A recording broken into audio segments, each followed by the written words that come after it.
Good practitioner never hides facts.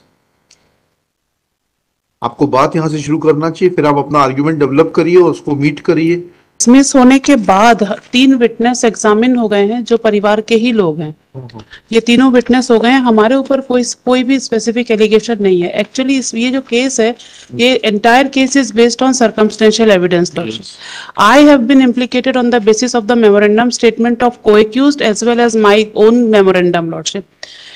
If the memorandum statement of the applicant and the co-accused persons are seen, then my contribution in the offence is limited up to that I was standing over there. नहीं, आप उनके बेटे को, रवि को लेकर गए थे सुबह 11 बजे। इतना आसान नहीं है madam. And good practitioner never hides facts. आपको बात यहां से शुरू करना चाहिए, फिर आप अपना आर्ग्यूमेंट डेवलप करिए और उसको मीट करिए। That is good advocacy. मैं एक बार पढ़ देती हूँ जो 61 का स्टेटमेंट रिकॉर्ड हुआ है। ज्योति कनाडे का स्टेटमेंट पढ़िए। ज्योति कनाडे में पूछताछ पर बताया कि मैं उक्त पते पर रहती हूँ, कक्षा 5वीं तक पढ़ी लिखी हूँ, मेहनत मजदूरी का काम करती हूँ। कहाँ पढ़ रही हैं आप? मैं 161 पढ़ रही हूँ। 161 नहीं, कोर्ट में स्टेटमेंट होने के बाद 161 पढ़ के क्या करेंगे? वो एक्चुअली वो स्टेटमेंट ऑफ 160 वही मैं बताना चाह रही थी। 161 के स्टेटमेंट में और कोर्ट के स्टेटमेंट में दोनों में इम्प्रूवमेंट है। जो 2 साल बाद कोर्ट का स्टेटमेंट हुआ है, 1.5 साल बाद, अच्छा, उसमें इम्प्रूवमेंट है। हाँ, बताइए 161 में क्या कहा? जी,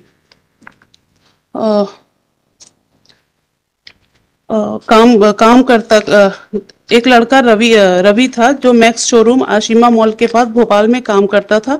रवि कक्षा 8वीं तक पढ़ा लिखा था। दिनांक 11/5/2021 को करीब 12 बजे दिन को रवि ननका उर्फ दीपक के साथ घर से गया था।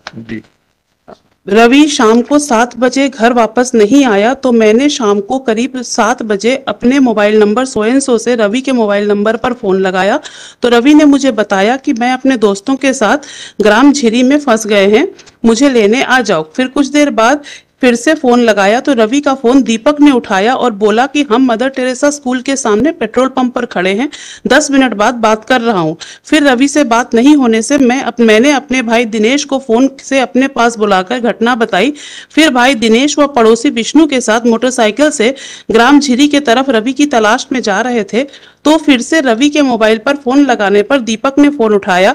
रवि के संबंध में पूछने पर ठीक से जानकारी ना बताते हुए बोला कि मैं मदर टेरेसा स्कूल के सामने पेट्रोल पर खड़ा हूं। फिर हम लोग मदर टेरेसा स्कूल के सामने पेट्रोल पंप पर पहुंचे तो वहां पर हमें आकाश मिला जिसके पास रवि का एक्टिवा गाड़ी लेकर खड़ा था।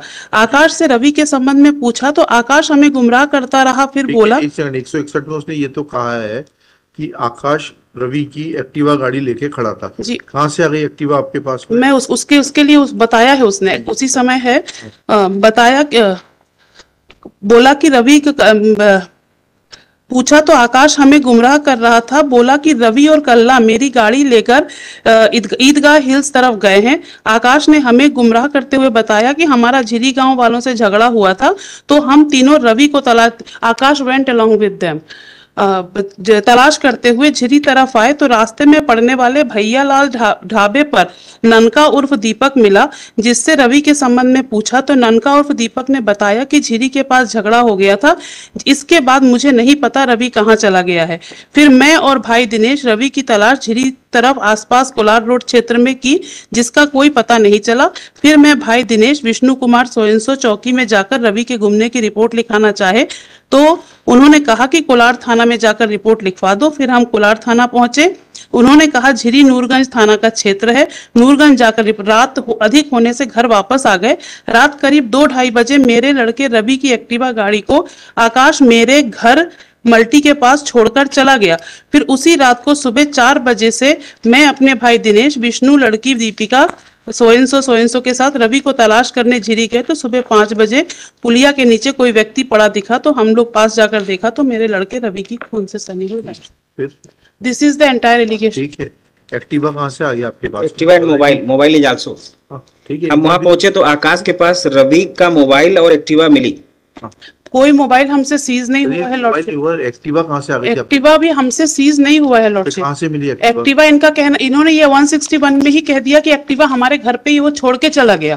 हमसे कोई जहाँ जी उसके बाद लॉर्डशिप हमारे जो मेमोरेंडम स्टेटमेंट होता है, मेमोरेंडम स्टेटमेंट में जो चारों मुलजिम है उनमें हमारे ऊपर चारों के मेमोरेंडम में है हमारे द्वारा मारने का कहीं पे भी कोई एलिगेशन नहीं है। मेमोरेंडम में भी इतना ही है कि हम खड़े हुए थे, 3 लोगों ने उसके साथ मारपीट करी है। अच्छा जी लॉर्डशिप। शर्ट में ब्लड स्टेंट है, एफएसएल पॉजिटिव आई, ब्लड स्टेंट मानव रक्त पाया गया इनके शर्ट पर, इनकी शर्ट पर। एक बार लॉर्डशिप सीजर मेमो देख लीजिए। हाँ बताइए जी, सीजर मेमो में ये 4 सीजर मेमो है लॉर्डशिप, और चारों सीजर मेमो में जब्ती किसी से होना बता रहे हैं, किसी का नाम जब्ती में लिखा है और सिग्नेचर किसी दूसरे मुलजिम का होना उसमें दिख रहा है। सामने किसी दूसरे का नाम है और सिग्नेचर किसी दूसरे मुलजिम से कराया है इन्होंने। और टी शर्ट्स इन्होंने कहीं पे भी जो भी एफएसएल में भेजा है, इन्होंने टी शर्ट्स और शर्ट्स भेजे हैं, इन्होंने 4 टी शर्ट्स जब्त किए हैं और शर्ट जब्त किए हैं। और कौन सा टी शर्ट कहाँ से है उसका कहीं पे भी एफएसएल में नहीं मेंशन है कि चारों टी शर्ट अलग अलग थे। और हमसे जो जब्ती, ननका से जो जब्ती बताई है उसमें किसी के सिग्नेचर नहीं दिख रहे हैं। गोलू से जो जब्ती बताई उसमें दीपक के सिग्नेचर हैं। आकाश से जो जब्ती बताई उसमें गोलू के सिग्नेचर हैं। इस तरह से सबके अलग अलग सिग्नेचर हैं। जब्ती डाउटफुल है लॉर्डशिप जी। और कस्टडी में हम 13/5/2021 से है। जब्ती के गवाह एग्जामिन हुए क्या? ये हाँ, एक गवाह एग्जामिन हुआ है जी। उनके परिवार का ही है, दिनेश कोचले, PW2। क्या कहता है वो? उसने पैरा 5 में हमारे लिए बोला है। क्या बोला है? कि आरोपी आकाश ने हमारे सामने पुलिस को धारा 27 का मेमोरेंडम लेख करवाया था, जिसमें उसने कबूल किया था कि हम चारों ने किया है। उन चारों के नाम लल्ला, ननका, गोलू और आकाश स्वयं था। आकाश ने यह भी बताया था कि पैसों के कारण हम लोगों का विवाद हुआ था। धारा 27 के मेमोरेंडम है जिसके ऐसे भाग पर हमारे हस्ताक्षर हैं। और पुलिस ने मेरे सामने आरोपी आकाश से एक मोबाइल जब्त किया था, जबकि जब्ती पत्रक अगर देखेंगे लॉर्डशिप, वही मेरा कहना है कि जब्ती पत्रक में ऐसा अलग ही अलग चीज दिखा रहे हैं और जो विटनेस कह रहा है वो अलग कह रहा है उसमें। और जो जब्ती पत्रक आकाश का बना है उसमें गोलू के सिग्नेचर हैं। चलिए, वो तो इतना मटेरियल नहीं है। और जहां मेरा लॉर्डशिप सिर्फ इतना निवेदन है कि हम 13/5/2021 से कस्टडी में हैं। ऑलरेडी 2 साल से ऊपर की कस्टडी हो गई। 3 गवाह तो जिस दिन मैंने फाइल किया है बेल, तब तक 3 गवाह हुए थे। 3 गवाह तो जो है सितंबर 22 तक हुए थे। जी, उन्होंने हमको यही 3 गवाह का ही बोला था। ये नहीं, आपको काउंसिल फॉर दी एक्यूज्ड मालूम होना चाहिए कितने गवाह होगा। अभी इसमें कुछ है नहीं, बताइए क्या करना है? मेरिट पे चाहती हैं?